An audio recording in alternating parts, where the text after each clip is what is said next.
Hey guys, it's time for another episode of my Jonathan Kellerman vlogs. If you're not familiar, I reread the books by author Jonathan Kellerman in my spare time, just kind of as a, de-stressing thing, and I make notes on them, or at least I have this time around, so that I can specifically discuss certain things that I like and don't like, questions that I have, things that have stood out to me. Having read the books multiple times with other people that might have also read the books multiple times. And if that's you, please like, comment, and subscribe. I'd love to have these discussions with people. So, this book in the series is Self-Defense. Again, these are intended for people that have read the books, but just in case you haven't and you're watching anyways, I'll give you a brief synopsis. So, Alex Delaware, the main character, is a child psychologist, and he occasionally consults to the LAPD, particularly with LAPD detective Milo Sturgis. In this book, Milo Sturgis has just caught a serial killer and seen it through to trial, and has somehow bonded with one of the jurors on the trial. And she reached out to him after the trial for support, and he felt like that she could benefit from some therapy, so even though Alex is a child psychologist, Milo sent her to Alex.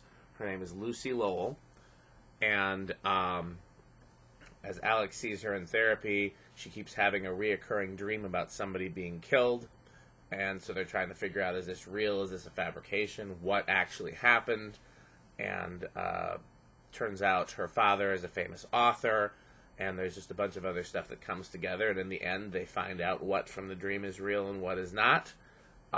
And I believe they also see through, there was a whole deal with, a copycat killer and stuff like that, and I believe they see the trial through of the original killer as well. Okay, so let's get into my notes from this book. I have a lot of strong feelings about it. I don't really know how to classify how I feel about this book. I don't love it, but it's part of my favorite part of the series. There's a certain arc in the Alex Delaware, Milo Sturgis books that I just really love this particular arc. And this book is part of that arc, but it's not my favorite book in it. I get very clear mental pictures from this book. As soon as I start reading it, I go to the backdrop of dirt and bugs and log cabins. And if you have read the book, you'll understand why. I have a lot of questions. Okay, so the killer that Milo he's not prosecuting, he's not a prosecutor, he's a detective, but that he has brought to justice at the start of the book is a stomach shitter, which he would murder people and then shit on the stomach of the body or something to that effect. And this has come up in multiple books. Milo has caught numerous stomach shitters. How many stomach shitters are there, and why does he catch them? One of them is from another country and they have extradition issues, but they're all, Kellerman keeps using stomach shitters as serial killers, and I don't know why. There's other things that serial killers can do. Stop reusing the stomach shitter. This is definitely the probably the most prominent stomach shitter book. But yeah, there's a whole bunch of different serial killers that Milo catches that are usually just a background thing. Hey, this case is going on, but this other case is going on in the background. And yeah, he shits on people's stomachs. So, I don't know. Maybe Kellerman has a stomach shitting thing. I don't know. But, yeah, that's always bothered me. Every time I see it in the books, I'm like, oh lord, here's another stomach shitter. And if you haven't read these books, this probably sounds ridiculous. Okay, so Schwandt, who is the stomach shitter, in his apartment, he has a disconnected hot water heater, and underneath the hot water heater is a trapdoor, and under the trapdoor is a basement where he was saving all his memorabilia from the murders, and that's part of how they caught him. And apparently the trapdoor led to this secret dungeony storage space that the landlord didn't even know about. And so that brings up two questions. First of all, how do I get one of these apartments that has a secret storage area that even the landlord doesn't know about, therefore they're not charging you for it? So you have free storage in Los Angeles? But then also, if the hot water heater was disconnected, so he wasn't using any hot water ever? Or he just disconnected every time he needed to go downstairs, and I don't know, that doesn't... Okay. So, in the book, they reference Beau Villa, I'm saying it wrong, And I'm actually going to pull it up because I'm looking at my notes and I don't actually remember what it is. I'm going to look it up.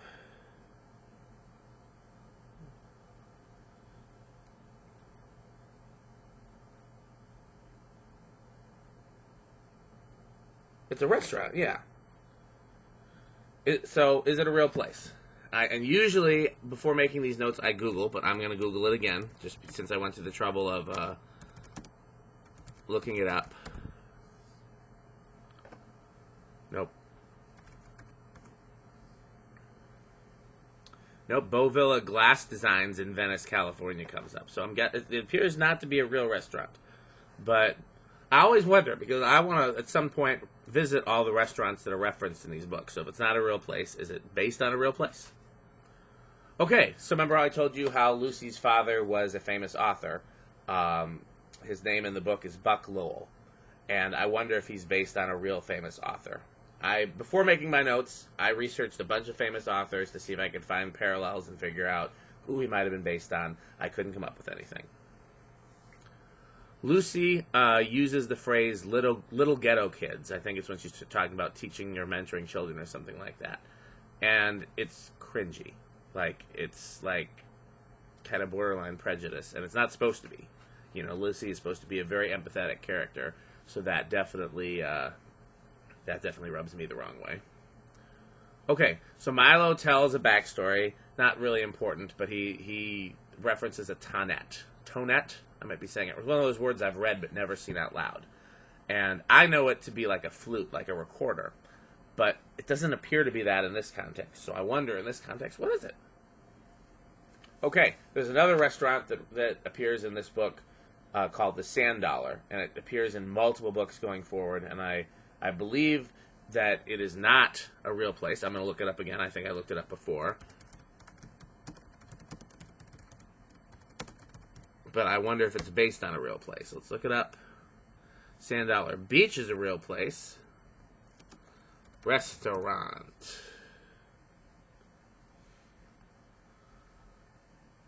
Don't you know it? There actually is a Sand Dollar restaurant. I tried to look it up before and didn't find anything. I don't know what words I used. But this appears to be... This could be... It's been around since 1921, which would make sense for the restaurant that appears in the books. Let's see. Let's look at the map, because it would need to be right, on the water. Yeah, this might be the real deal. Let's see. What is it near?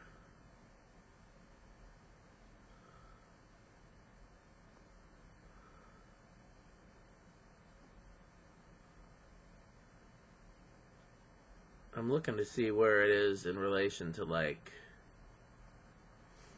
Oh, no, that's way...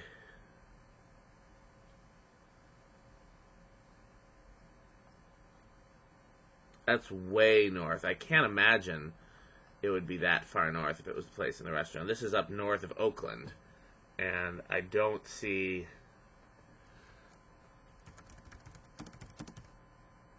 Oakland is how far from Los Angeles? That's 5 hours, 6 hours? No, it's not that much of a drive. Okay. Maybe it's based on a real place and just the geography is different. And that's probably why I couldn't find it before. I probably looked in, Southern California, greater Los Angeles area. Okay. Well, that answers and asks some questions. Okay. Kellerman loves to write blowhards who love the sound of their own voice. Overly pretentious types who talk in ways I've never heard in real life. I've never seen anyone use self-same in conversation except Buck Lowell by way of Kellerman. Okay, in this book, Rick patches up a chef. Rick is Milo's significant other. He's a surgeon, and they got some favors because Rick saved the fingers or hand of his famous chef or something to that effect. In another book, they got favors because he patched up the hand of a carpenter or something like that. So he's always patching up people and getting favors. Alex goes by the pseudonym of Sandy Delaware, and I'm wondering if this is the first book in which he does that. Okay, here's another trope that always bothers me. When they have the criminal in interrogation, and Milo or the DA or whoever is trying to get a confession out of them, and their lawyer tells them to not to say anything, and they always tell their lawyer, "Shut up! I know more than you. Let me confess to everything." And it's always like, it happens not just in Kellerman books. That's like a Law and Order thing too. Like the defense attorneys are always like, "I'm wimpy. Do what I say, nerdle, nerdle." And then the criminal's like, "I will never listen to you. I will confess to everything." And it's just, I'm so sick of that trope. Okay. Okay, here is a spoiler. So, if you haven't read the book, it's not a huge spoiler. But, so what happens is, there's a confession. It's on paper. And then Buck Lowell dies.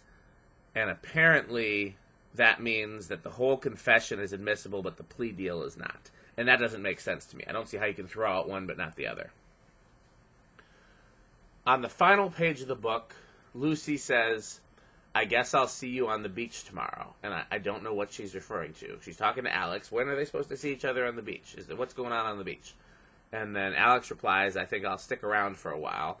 And they're at a food bank. Does he mean they're at the food bank? Like, he's going to stick around at the food bank for a while, and then they'll see each other at the beach doing what? Like, I never understood that. Lastly, last note is, and this is a spoiler as well, it's not a huge one, there's a point when they think that Ken and Nova are brother and sister. And that's a big revelation in the book. And then in the end, it turns out Milo's like, "Oh, by the way, they're not brother and sister." And I think he should have kept it so that they were. It would have made more sense. So, okay, those are my notes for this book. And let's see what book is coming up next. The Clinic is next. I like The Clinic. I have a lot of thoughts on The Clinic, and I hope that you will look forward to them. So, thanks for watching.